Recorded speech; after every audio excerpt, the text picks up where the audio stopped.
Timur. Oleh karena itu, Kementerian Transmigrasi secara khusus dihidupkan kembali, dipisah dari desa dan daerah tertinggal. Ini bukan tanpa tujuan, karena beliau punya tujuan ataupun punya visi agar Kementerian Transmigrasi ini bisa membantu mempercepat pembangunan ekonomi di sejumlah kawasan, termasuk diantaranya kawasan Indonesia Timur, agar bisa direncanakan dan dijalankan program-program transmigrasi.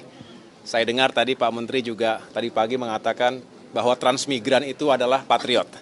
Karena memang harus ada keinginan dan juga kesadaran bahwa dengan berpindah ke suatu daerah yang membutuhkan kehadiran bukan hanya secara fisik tapi juga skills, keterampilan dan juga pengalaman-pengalaman tertentu untuk meningkatkan produktivitas ekonomi suatu daerah.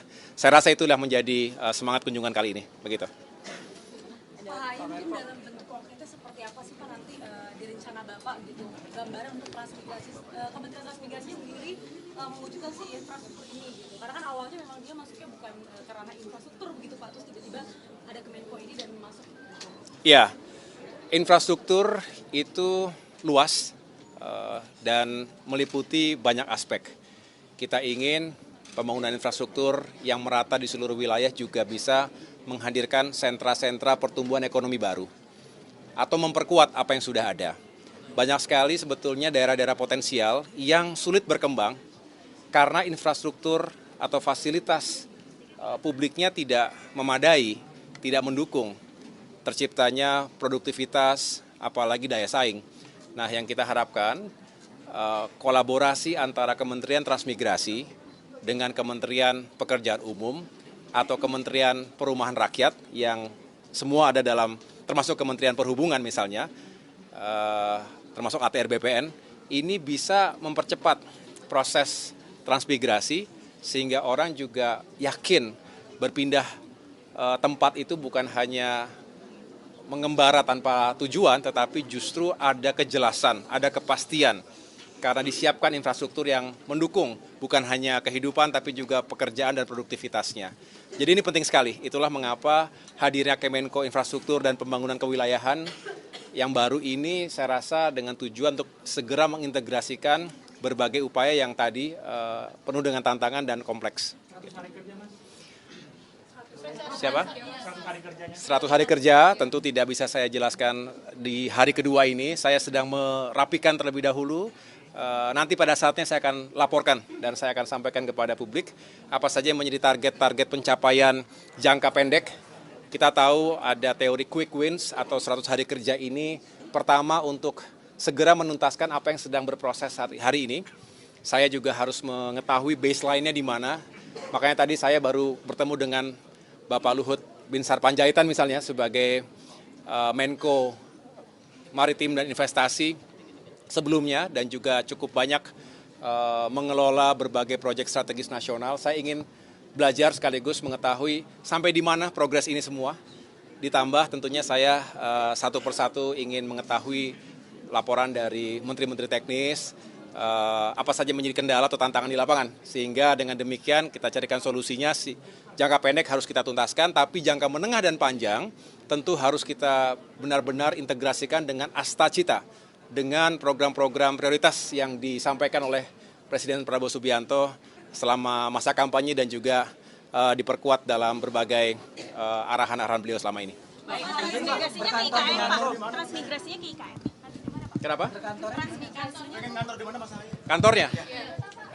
Tadi saya baru mendapatkan penjelasan dari Mensesnek, Pak Prasetyo, bahwa untuk Kemenko Infrastruktur dan Pembangunan Kewilayahan ini akan menempati gedung atau kantor yang selama ini ditempati oleh Kemenko Marves. Tadi siang saya juga baru meninjau, walaupun hanya singkat, paling tidak saya sudah mengetahui sudah ada tempat di situ. Luas Pak? Luas Mas? Kenapa? Luas. Oh kita jangankan di situ, dimanapun kita siap untuk mengantor. Terkait pengembangan infrastruktur, fokus Pak Prabowo ada di wilayah Indonesia bagian mana dan jenis infrastruktur apa yang rencananya akan dibangun ke depan? Iya, jadi sekali lagi infrastruktur menyeluruh, tidak ada yang benar-benar menjadi prioritas 1, 2, dan 3-nya, tetapi yang jelas kita lakukan secara berimbang. Tidak boleh infrastruktur hanya untuk sebagian kelompok saja, karena kita tahu justru yang menjadi sendi utama bagi masyarakat kita adalah ya bagaimana kita meningkatkan sektor-sektor pertanian kita. Apalagi beliau punya visi swasembada pangan, swasembada energi, dan jangan lupa bahwa beliau juga sangat concern, sangat menitik beratkan pada peningkatan kualitas sumber daya manusia. Jadi artinya pembangunan infrastruktur menunjang sektor pendidikan, sektor pelayanan publik, pelayanan kesehatan, termasuk juga peningkatan kesejahteraan, artinya ekonomi rakyat termasuk para pelaku UMKM itu bisa semakin berdaya. Artinya infrastruktur bukan hanya megah yang besar-besar, yang monumental, tapi juga infrastruktur desa untuk bisa membantu para petani kita, nelayan kita juga lebih produktif. Kawan. Jadi dengan adanya ya Menko Infrastruktur yang membawahi, yang mengkoordinir salah satu kementerian di sini adalah Kementerian Transmigrasi dan Perumahan dan juga Perhubungan. Ya, insya Allah ya, khusus untuk pembangunan, ya khususnya di Indonesia Timur akan segera merata, ya. Dan ini kerjasama yang bagus, tim yang solid. Karena tim ini, ya, baik dari Menko Infrastruktur, yaitu Pak AHY, dengan Menteri Transmigrasi, yaitu Pak Iftita, beliau ini sudah lama kerjasama, sudah dari dulu sampai sekarang. Maka ini saya yakin ini kerja bergerak dengan cepat ini. Doakan kawan, semoga Pak AHY, Pak Iftita, Menteri kita, Menko kita sehat selalu dan dapat menjalankan tugas demi bangsa, negara, dan rakyat yang diberikan tugas dari Pak Prabowo sebagai Presiden. Sip.